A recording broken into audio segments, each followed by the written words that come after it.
Hey YouTube, it's JP Dillon. Today we're looking at a 1966 Admiral model PG919. This thing is absolutely adorable. It's a little tiny 9-inch all-tube black and white. This was sent in by a viewer of the channel, and he's been unable to get a picture on it. Powers up, we have a raster, but other than that, doesn't do much else. He's also included the Sam's Photo Fact, which is a nice touch, and we're going to see what's going on with it. And first, let's confirm the failure, and let's get it plugged in.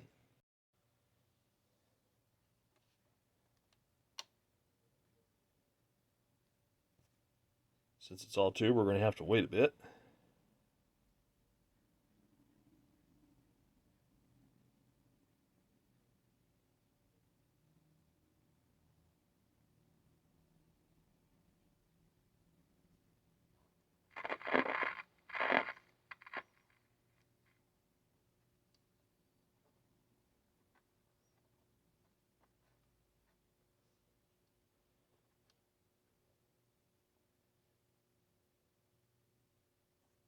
Well, so far, I haven't gotten much of anything on it.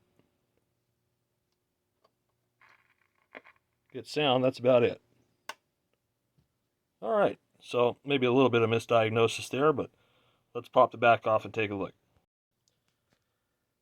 This is a compact set. Just look at how tightly crammed it is in here. I mean, wow. That is tight. Lots of compactrons. What is this, 33GY?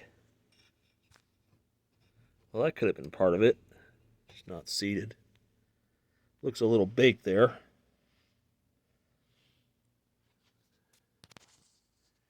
Definitely got some cooked looking getter. Let's see. So I would guess inside of here is where our high voltage rectifier is. We need to check that. It's probably like a 1BC2 or something. This doesn't look stock to me. It looks like somebody repaired this. I suppose we need to check and see if those are alive. It's got some deteriorating yoke problems here. I'm starting to see this a lot on these late 60s sets. And hopefully the insulation on this yoke is still good. I mean, the best you can do is just get it off of here carefully. I've got another 66 Admiral with a bad yoke. And same thing, the coating here they used becomes corrosive and it eats through the leads and then you get a short. Not good. The tuner gears appear to be intact at least.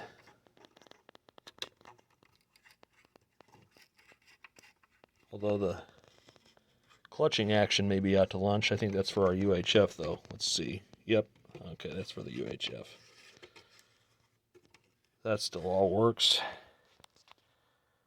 So let's make sure all the tubes are seated here. This did take a trip. Something might have got jostled. Let's there we go. Fusible link right there, that big fuse resistor. That could be open. Let's take a good look here at the board. No obvious signs of cracking, at least.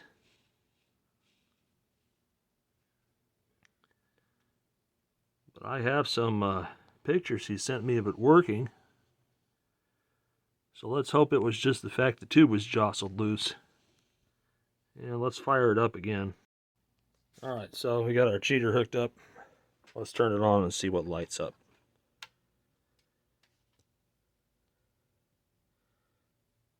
Horizontal output's heating up, that's good.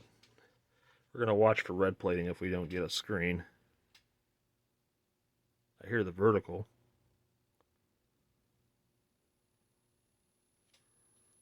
There we go.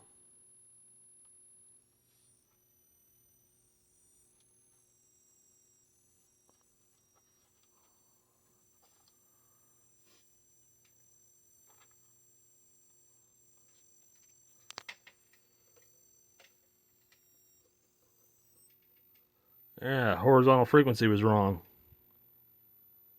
All right.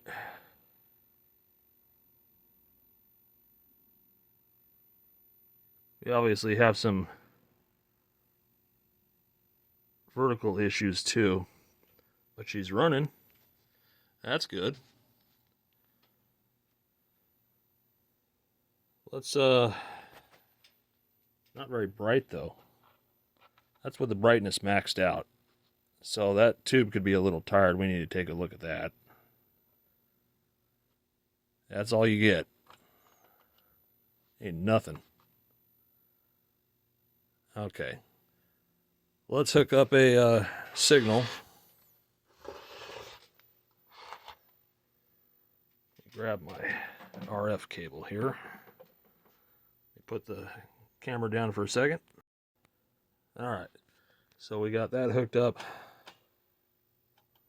We can see that our horizontal frequency is still very wrong.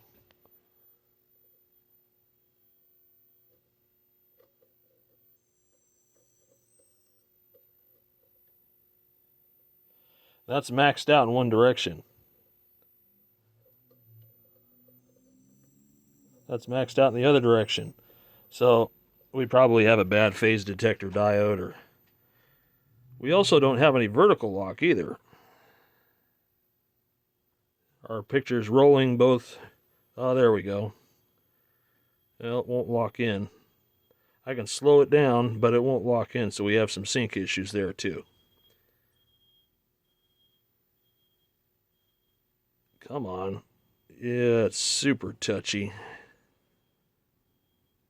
We can just get it to stop moving a second. That's about as good as I'm going to get. Okay, so we have wrong horizontal frequency. We have a dim CRT. We have no sync. No sound either. So this thing's got some issues. Ooh. Just lost our horizontal. Alright. Well, no pop, bang, or smoke, so whatever was starting to fail with the oscillator decided to fail. So the first thing we need to do is take a better visual inspection and start testing some tubes. Really the horizontal oscillator and output, and then also our sync, video, and AGC.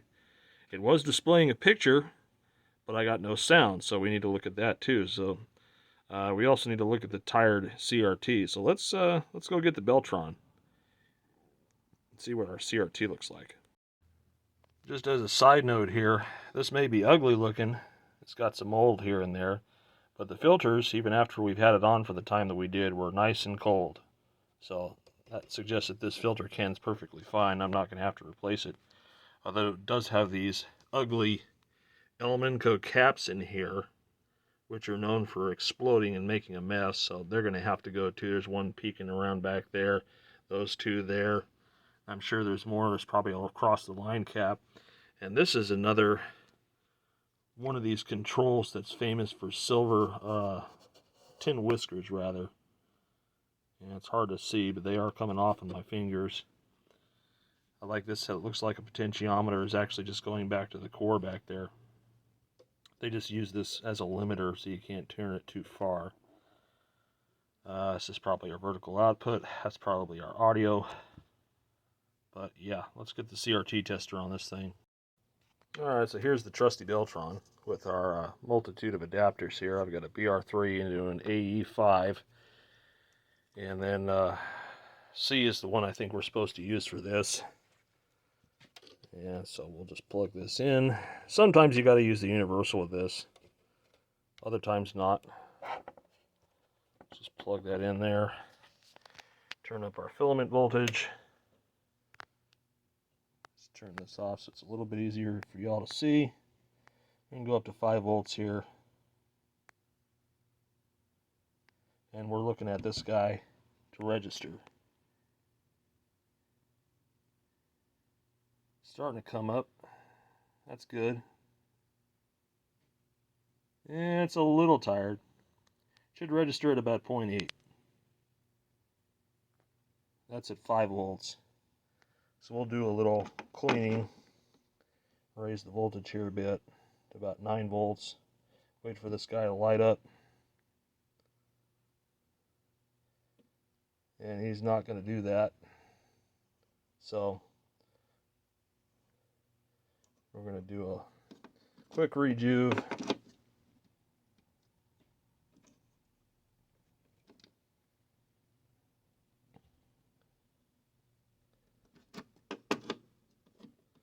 Alright, the light comes on. Yeah, it's coming up a little bit. Not much though, didn't respond very well. So, this is a tube whose days are numbered. And it's never going to produce a super bright picture, but it does still display a picture. Alright, so the next thing we're going to do is start yanking tubes. The first one, obviously, that I'm suspicious of is this old 33 GY7. The chamfering on this is nothing. So you're going to be careful not to cut yourself. At least I think this is a 33 GY7. Yep. 33 GY7A. Admiral loved to use those in their black and whites.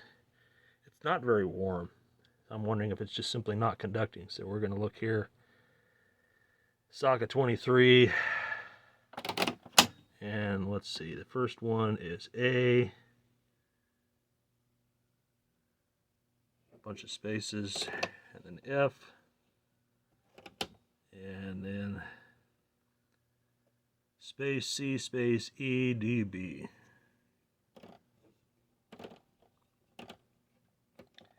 And then the last two are D and E. And we're going to look at test 1. That's the first section of the tube. There we go, it's heating up there.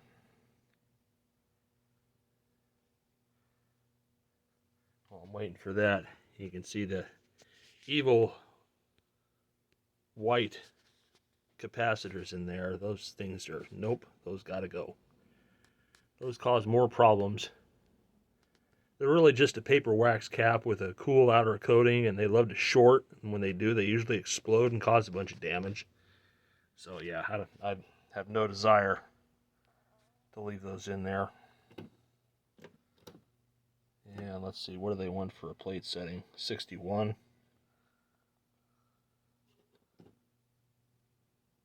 So that section's okay.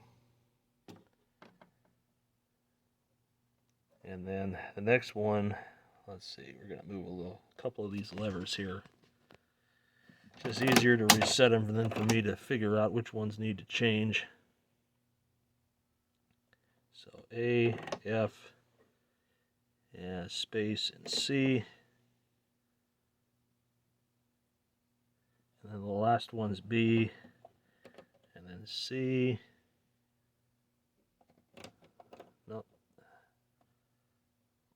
Last one's a space, and then C, and then test 1. And then we have to turn the plate down to 12. So that's registering okay.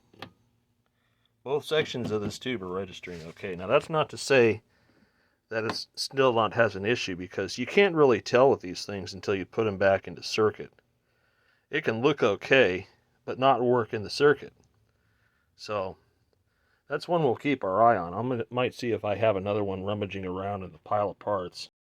This box was a recent donation from a gentleman that used to have a TV repair shop here. So that was nice.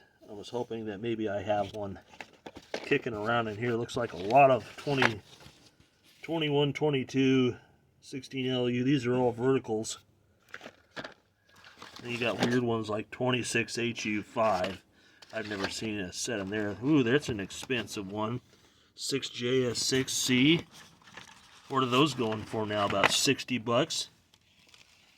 This looks like all, let's see, 20 LF6. That's what you need in your Zenith 4 tube, I think. Or maybe I'm thinking of another one. Zenith 4 tubes are 6 volters. Anyways. Yeah, I don't see any 33 GY7s here, but I do have tons more in storage.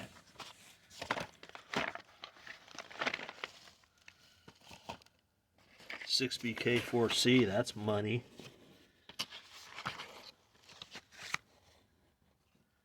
Yeah, this is all stuff I can't use here for this set, but will definitely be useful for elsewhere. So thanks to Tom, he knows who he is.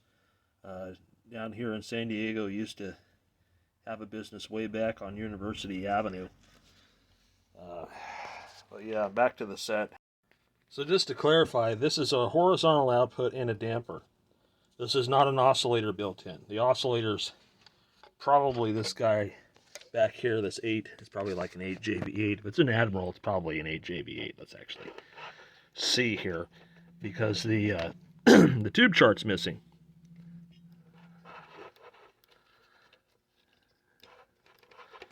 But Admiral loves these 8JB8s. But this one's actually an 11FQ7. So RCA would typically use the 6FQ7 or 8FQ7, depending on if it was a Series 3 or not. But we see there's some funky green stuff on the pins creeping up into the tube. This will kill a tube. So let's see what the 11FQ7 is. I bet you it's got a short. Alright, so 11FQ7.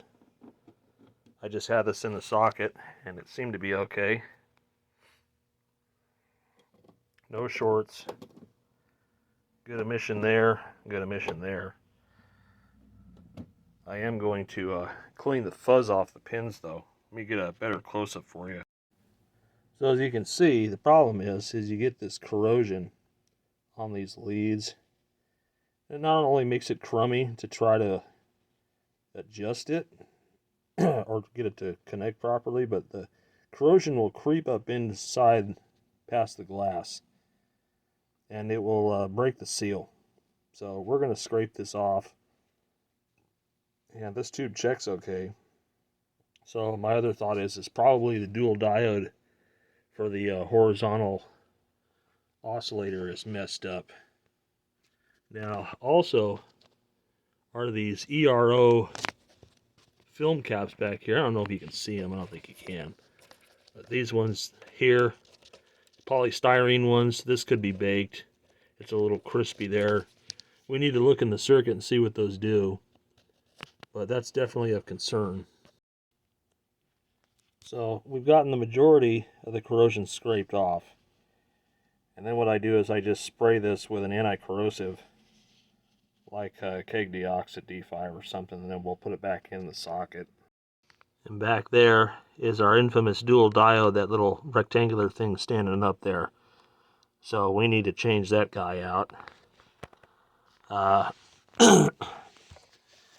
And then we need to take a look at the video amp and stuff, although the diode being bad may have something to do with the interruption of sync. But we're going to put the, well, I'm going to put this, what is this, an 8BM11 or something?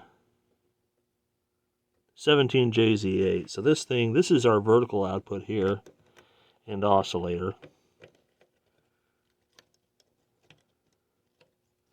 I can get it back into the socket here. There we go. And these capacitors here to the right of it are probably the associated cathode bypass and grid coupling and all that needs to go. Oh, and then hidden back here we have our across the line caps too. That needs to go bye-bye. One thing at a time. Next, let's focus on replacing the little dual diode pack here.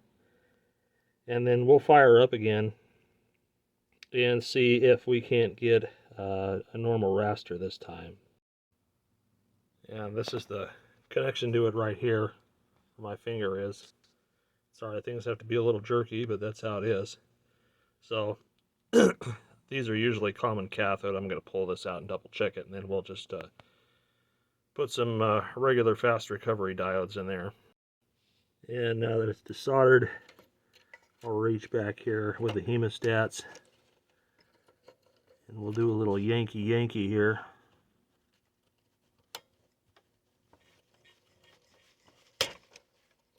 Yeah. And of course it falls back into the set. Sure, why not?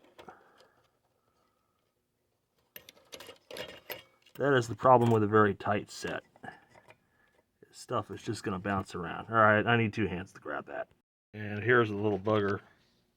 And the text was facing the front of the set, so we have this thing here. Now, these are normally common cathode, but this could be the cathode, and these could be the anodes. So we need to double check. Alright, let's take a look here. If this is common cathode, this would be the center pin here. It also may not register on a DMM.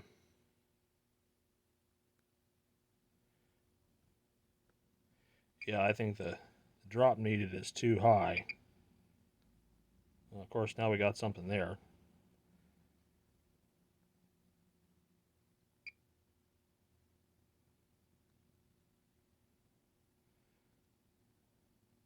Alright. Can't really tell there. Let's go get a different meter. And this is where we pull out the old VOM. So we had a reading here.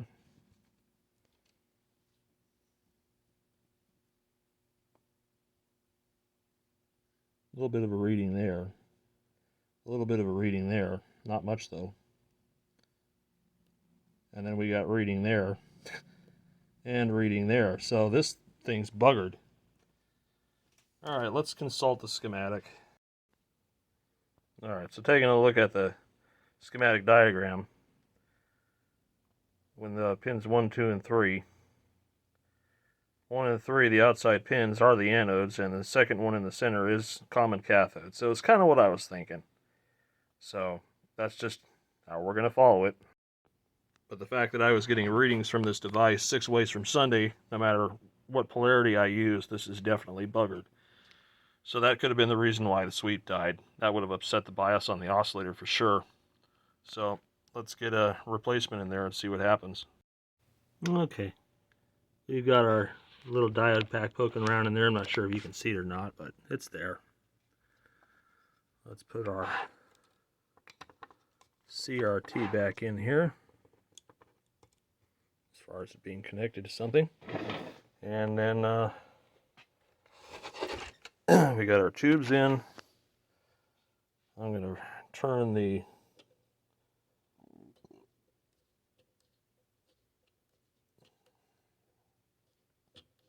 about halfway point there.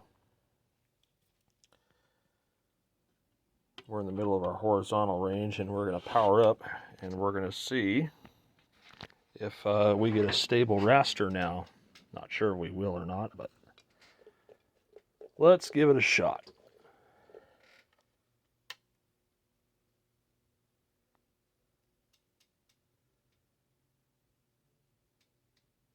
Alright, things are heating up. That's good. Listen for the squeal. I hear our vertical already.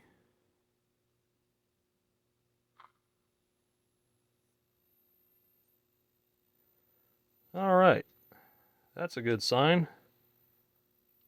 Still don't have a whole lot of brightness, but that's just because the tube's tired.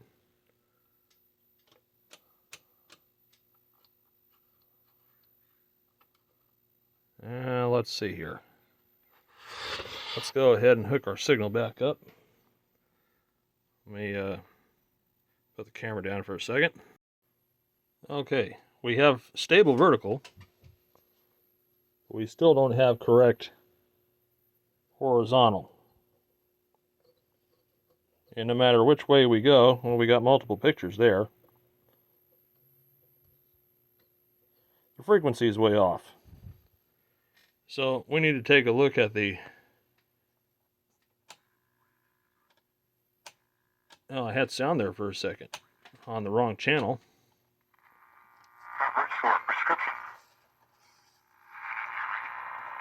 Yeah, sound and picture don't tune. So that's another issue to worry about. So let's take a look at how the the horizontal oscillator circuit runs. So here's our horizontal oscillator circuit. And so there are a number of components that can cause the frequency to be wrong. The 0.0039 here across the control could be defective or gone way up in value. The 5 picofarad tuning cap here that's at the at the control grid here could be defective. This is just supposed to stop, I think, ringing and spurious oscillation.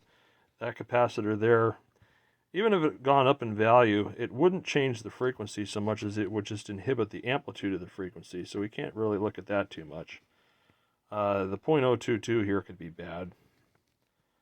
We could have a change in our cathode resistor, which would change the conduction of that, which would change the frequency.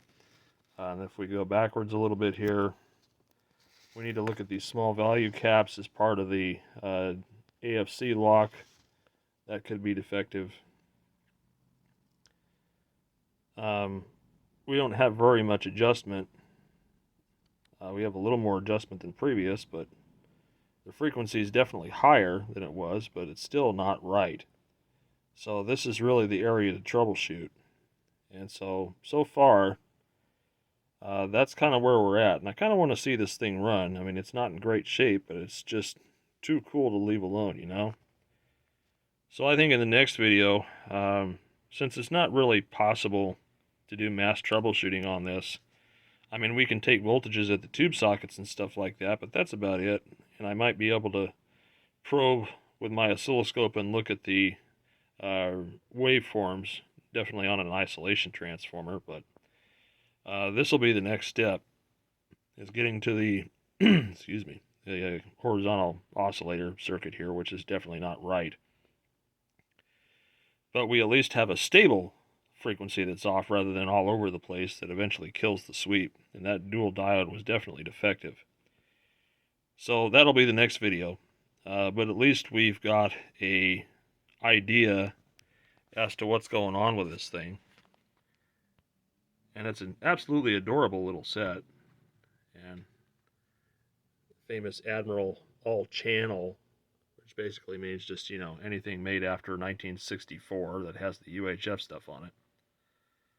So yeah, stay tuned for the next video. We'll do some troubleshooting on the horizontal oscillator circuit and see what we can come to a conclusion as far as why the frequency is so far off. Anyways, thanks for watching. More stuff to come.